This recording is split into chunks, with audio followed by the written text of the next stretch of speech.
ஆசிரியர் பெருமக்கள் அனைவருக்கும் இனிய காலை வணக்கம். காலை எழுந்தவுடன் கணக்கு 15வது நாளுக்கான கொஷின்ஸை நம்ம இன்னைக்கு பார்க்க போகிறோம். இன்னையோட மொத்தமாக நமக்கு 150 கேள்விகள் முடியுது. சரிங்களா? கேள்வி எண் 141. 3 பேர் தினமும் 3 மணி நேரம் வேலை செய்து 3 இயந்திரங்களை 3 நாட்களில் பொருத்துவர் எனில் 4 பேர் தினமும் 5 மணி நேரம் வேலை செய்து 9 நாட்களில் டேஷ் இயந்திரங்களை பொருத்துவர் இப்படின்னு கேட்டிருக்காங்க.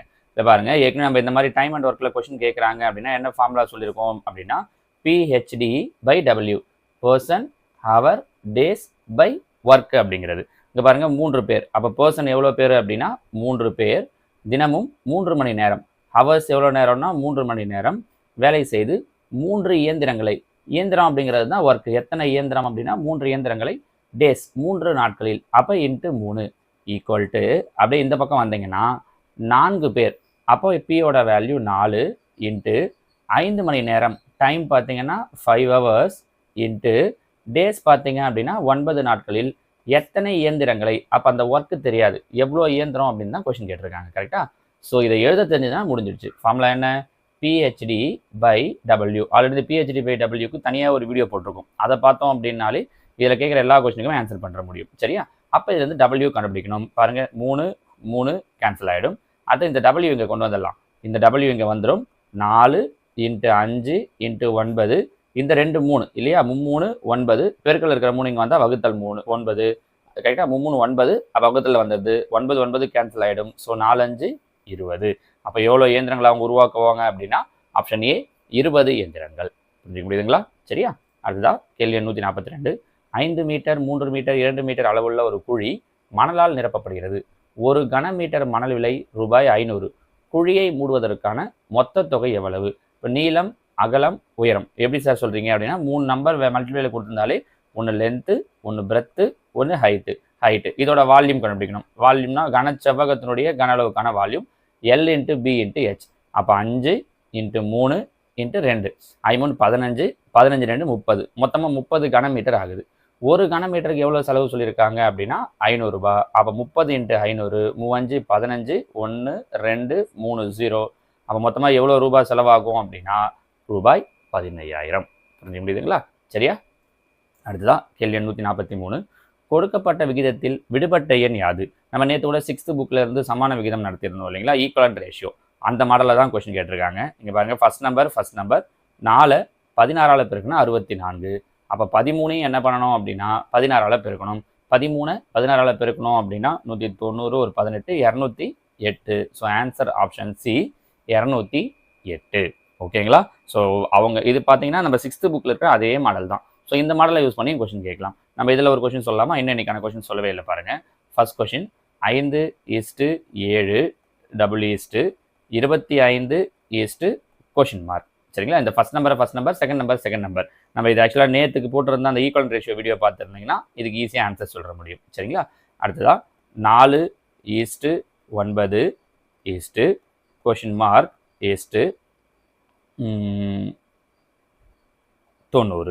ஓகேவா? இப்போ இதுக்கு இந்த 2 கொஸ்டினுக்கு ஆன்சர் என்ன வரும் அப்படிங்கிறத நீங்கள் எனக்கு கீழே கமெண்டில் சொல்லுங்கள். ஓகேவா? அடுத்ததான் கேள்வி 144. மதிப்பு கூட்டு வரியுடன் ஒரு பொருளின் விலை ரூபாய் 9,720. மதிப்பு கூட்டு வரி 8% எனில் அதன் அடக்க விலை என்ன அப்படின்னு கொஸ்டின் கேட்டிருக்காங்க. எப்பவுமே நம்ம அடக்க விலை அப்படிங்கிறத என்னென்னு எடுத்துப்போம் அப்படின்னா 100% எடுத்துப்போம். அடக்க விலைங்கிறத என்னவா எடுத்துப்போம்? 100%. அப்போது அவங்க என்ன பண்ணியிருக்காங்கன்னா இந்த 8% சேர்த்து விலை சொல்லியிருக்காங்க. அதாவது 100 ஒரு 8, ஏன்னா மதிப்பு கூட்டு வரியுடன் சேர்த்து ஒரு பொருளின் விலை.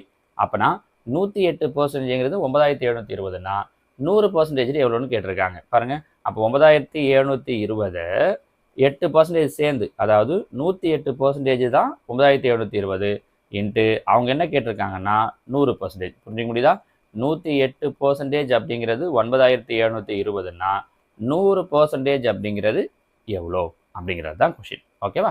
இப்போ கேன்சல் பண்ண முடியுமான்னு பாருங்கள். ஏதாவது கேன்சல், 2ஆம் வாய்ப்பாட்டில் நமக்கு இதெல்லாம் தெரியுமோ முதல்ல அந்த வாய்ப்பாட்டிலே, இல்லை டேரெக்டாக 9ஆம் வாய்ப்பாட்டில் அடிக்கிறதுனால அடிக்கலாம். இங்கே பாருங்கள், 9 9, மீதி 1, 20 18, 9 9, 7 9ஆம் வாய்ப்பாட்டில் வராது 0, 8 9 72 0. மறுபடியும் இதை நீங்கள் டேரெக்டாக 12ஆம் வாய்ப்பாட்டில் அடித்தாலும் அப்படி ஓகே தான். 1 12 12, 8 12 84, 9 12, 9 12 108, ஒரு 0. கரெக்டாக இந்த 0. அப்போ 90 இன்ட்டு 100 அப்போ எவ்வளோ ஆகுது அப்படின்னா 9,000 ரூபாய். ஸோ அந்த பொருளோட ஒரிஜினல் விலை எவ்வளோவா இருக்கும் அப்படின்னா 9,000 ரூபாயாக இருக்கும். ஒன்று இப்படி போடலாம், இது ஒரு ஐடியா. இல்லை எனக்கு டக்குனு இந்த மாதிரிலாம் தோணலை சார், 108% அது இது அப்படின்னா, இப்போ இங்கே பாருங்களேன் 9,000 ரூபாய் இருக்குது. கரெக்டாக பொருளோட ஒரு ஆப்ஷனாக எடுத்துக்கலாம். ஆப்ஷன் ஏவை எடுத்துக்கிறேன். பொருளோட விலை 9,000 ரூபாய். வரி எவ்வளோ?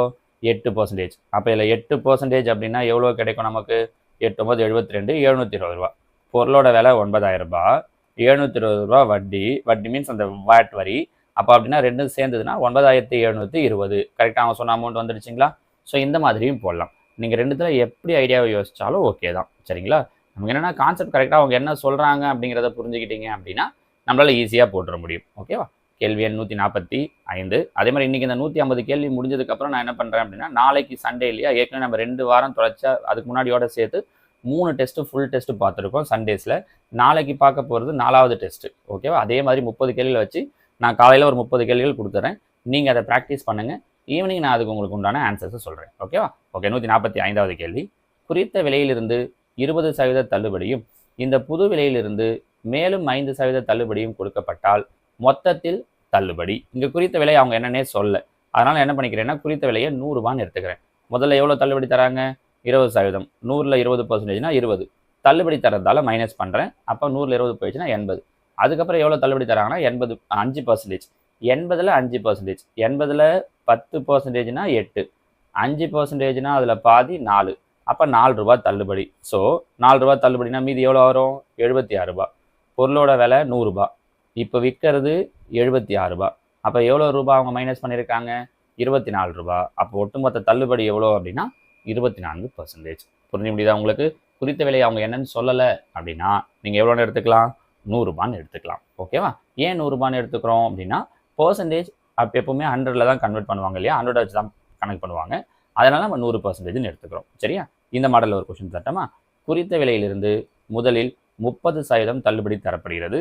இந்த புது விலையிலிருந்து மேலும் 10% தள்ளுபடி தரப்படுகிறது எனில் மொத்தத்தில் தள்ளுபடி எவ்வளவு? நம்ம என்ன தப்பு பண்ணுறோம்னா, இந்த கொஸ்டினில் 20 இது ஒரு 5 25ன்னு முடிவு பண்ணுறோம். 25ன்னு முடிவு பண்ணிங்கன்னா தப்பு. ஆன்சர் 25 வராது. அதை விட கம்மியாக தான் வரும். நீங்கள் கூட அப்படி தான் 30 ஒரு 10 அப்படியே 40ன்னு ஆன்சர் பண்ணிட்டீங்க, 40%ன்னு போட்டிங்கன்னா தப்பு. 40% ஆன்சர் வராது. பாருங்கள் இங்கே கூட வரல பாருங்கள், 25ன்னு வரல. அதை விட கம்மியாக தான் வந்திருக்கு பாருங்கள். இங்கேயும் அப்படி தான் 40% வராது. அதை விட கம்மியாக தான் வரும். சரியா? நம்ம சில நேரம் அதை ரெண்டுத்தையும் சேர்த்து அப்படியே ஆட் பண்ணி விட்டுருவாங்க. அப்படி கிடையாது. ஓகேவா? இன்னொரு கேள்வி. ஒரு குறித்த விலையிலிருந்து முதலில் 10% தள்ளுபடி தரப்படுகிறது.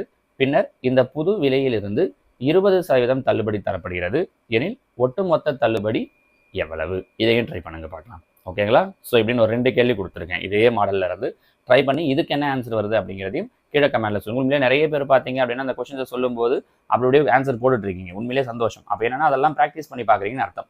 இன்னும் நிறைய இந்த மாதிரி ப்ராக்டிஸ் நம்ம சிலர் என்ன பண்ணுவீங்கன்னா ப்ராக்டிஸ் பண்ணுவீங்க. ஆன்சர் இதெல்லாம் வேறு எதுக்கு சொல்லிக்கிட்டு அப்படின்னு நினைப்பீங்க.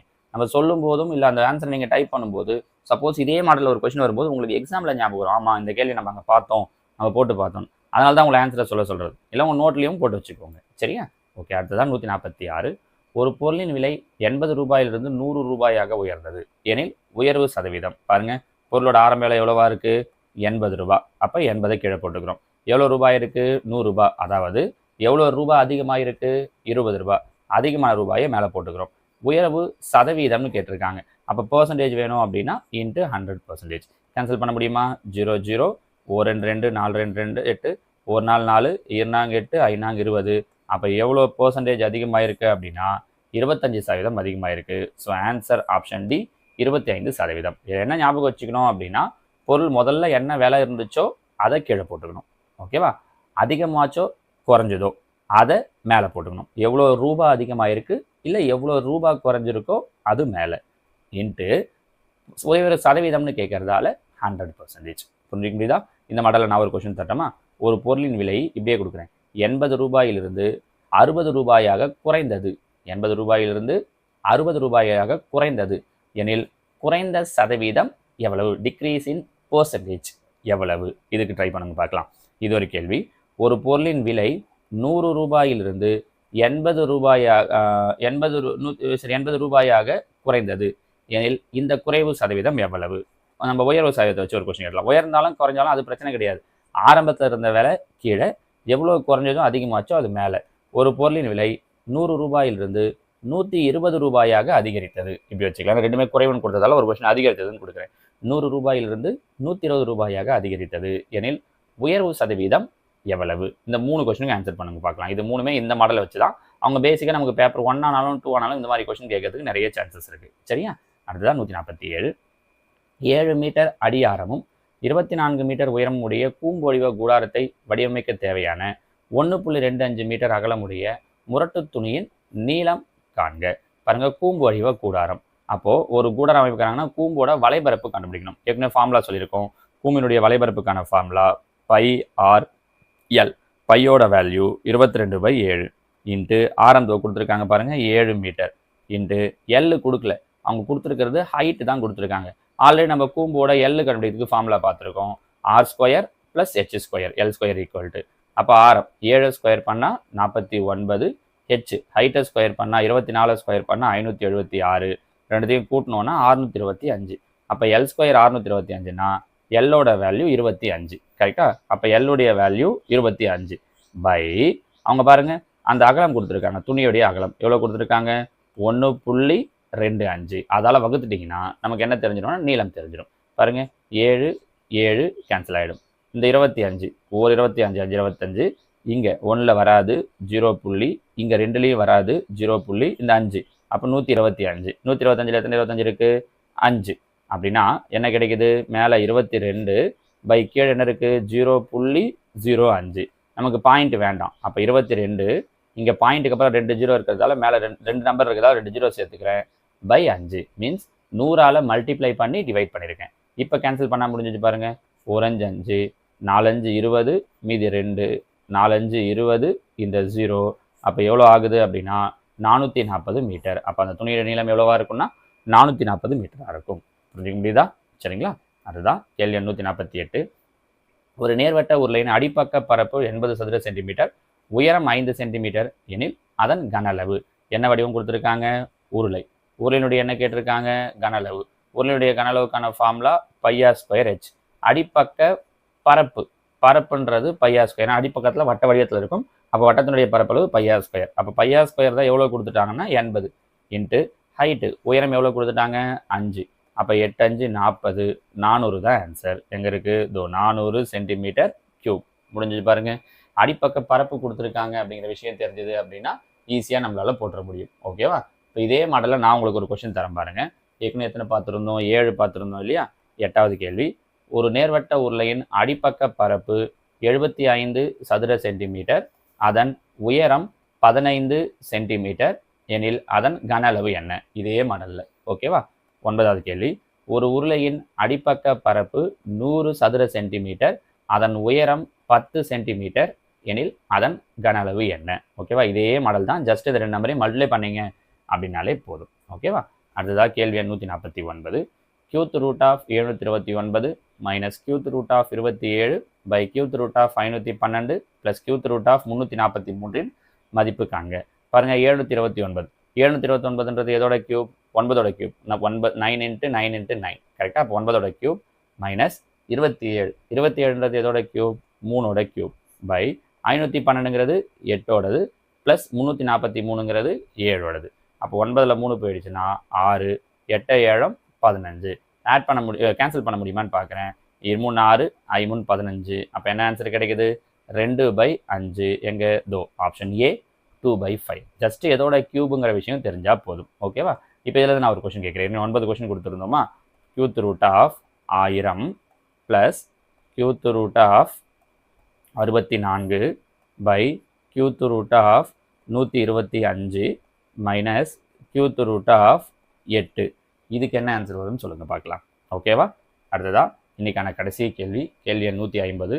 3 அடுத்தடுத்த இயலெண்களின் வர்க்கங்களின் கூடுதல் 2030 இதில் மைய எண் யாது? அவங்க கொடுத்துருக்கிறது அப்போ மைய எண், அதாவது மிடில் நம்பரை கொடுத்துருக்காங்க. ஸோ உதாரணத்துக்கு 25னா 24, 25, 26 இப்படின்னு 3 நம்பர். ஏன்னா 3 அடுத்தடுத்த இயலெண்கள்னு கொடுத்துருக்காங்க. இது 3த்தையும் ஸ்கொயர் பண்ணி ஆட் பண்ணால் 2030 வருதுன்னு சொல்லியிருக்காங்க. ஏன் 24, 25, 26 எடுத்திருக்கேன்னு தெரியுதா? ஃபர்ஸ்ட் ஆப்ஷனுக்கு மைய எண் கேட்டிருக்காங்க. அப்போ கொடுத்துருக்கிறது மைய எண். இப்போ நடுவில் இருக்குது இந்த பக்கம் இந்த பக்கம். ஜஸ்ட்டு ஸ்கொயர் பண்ணி ஆட் பண்ணுங்க. 24 ஸ்கொயர் பண்ணேன்னா 576, 25 ஸ்கொயர் பண்ணேன்னா 625, 26 ஸ்கொயர் பண்ணேன் அப்படின்னா 676. இது மூணுத்தையும் கூட்டி பார்க்குறேன். 6 6 12 5 17 7ன்னு முடியுது. ஆனால் அவங்க சொன்னதில் என்னென்னு முடிஞ்சிருக்கு? 0 முடிஞ்சிருக்கு. ஸோ இது ஆன்சர் கிடையாது. அடுத்தது 26 எடுத்தேன்னா 25 26 27 25 ஸ்கொயர் பண்ணால் 625, 26 ஸ்கொயர் பண்ணால் 676, 27 ஸ்கொயர் பண்ணால் 729. இது பாருங்கள், 9 6 15 ஒரு 5 20க்கு 0 மீதி 2 2 2 4 6 13 மீதி 1 14 ஒரு 6 20 2030 கரெக்டாக வருது பாருங்கள். So answer option B 26. புரிஞ்சு முடியுதா? நம்ம இதை வேறு ஏதாவது மெத்தட்லாம் போனோம் அப்படின்னா இன்னும் உங்களுக்கு பெருசாக இருக்கும். X square X plus 1 square அதெல்லாம் வச்சு போகிறதெல்லாம் ஒரு பெரிய வேலை. உங்களுக்கு இதுதான் ஈஸி. அவங்க மைய எண் கொடுத்துருக்காங்க. இப்போ இதுலேயே ஒருவேளை அவங்க சிறிய எண்ணுன்னு கொடுத்துருந்தாங்கன்னா கொடுத்துருக்கிறது சின்ன நம்பர். அப்போ அடுத்தடுத்த 2 நம்பரை எடுத்துக்கிட்டு இதே மாதிரி ஸ்கொயர் பண்ணி பார்த்துருப்போம். புரிஞ்சு முடியுதா? இது மாதிரி கொஸ்டின் கேட்குறாங்கன்னா ஆப்ஷன்லேருந்து பண்ணுறதுக்கு தெரிஞ்சிருந்தீங்கனாலே ஈஸியாக போட்டுற முடியும். ஓகேவா டீச்சர்ஸ்? இதோட நமக்கு 150 கேள்விகள் முடிஞ்சிருக்கு. உங்களே ஒரு பெரிய விஷயம் அது. ஏன்னா நமக்கு மொத்தமே 30 கேள்வி தான் அட்டன் பண்ண போகிறோம். இது ஒரு 150. இது இல்லாமல் ஒரு மாடல் கொஸ்டின் பேப்பர் 30 கேள்வி வச்சு அது ஒரு 90 பார்த்துருக்கோம். இது இல்லாமல் ஒரு எக்ஸசைஸ் வைஸாகவும் ஒரு டாபிக் வைஸாகவும் உங்களுக்கு நான் தினசரி வீடியோ போட்டுட்ருக்கேன். ஸோ இது எல்லாத்தையும் பார்த்தீங்கனாலே போதும். மேத்ஸில் அவங்க கேட்குற கேள்வியில் கண்டிப்பாக நம்மளால் 30க்கு 30 அடிச்சிட முடியும். மேத்ஸ் மட்டும் கிடையாது, சயின்ஸு, சோசியல், சைக்காலஜின்னு சொல்லிட்டு அந்தந்த சப்ஜெக்ட் எழுதுறவங்க தமிழ் பார்த்தீங்கன்னா குவிஸ் மாடல்லே போட்டிருந்தோம் இல்லையா? ஸோ அடுத்தும் வீடியோஸ் ரெடியாக இருக்குது. சைக்காலஜிக்கும் கொஷின்ஸ் ரெடி பண்ணி வச்சுருக்கோம். ஸோ அந்த இதெல்லாமே பார்த்தீங்க அப்படின்னாலே போதும், உங்களுக்கு கட்டாயமாக இந்த முறை கேட்குற டெட் எக்ஸாமில் நம்மளால் கிளியர் பண்ணுற முடியும். ஓகேவா? நாளைக்கு மாடல் கொஷின் பேப்பரோட உங்களை பார்க்குறேன். தேங்க்யூ.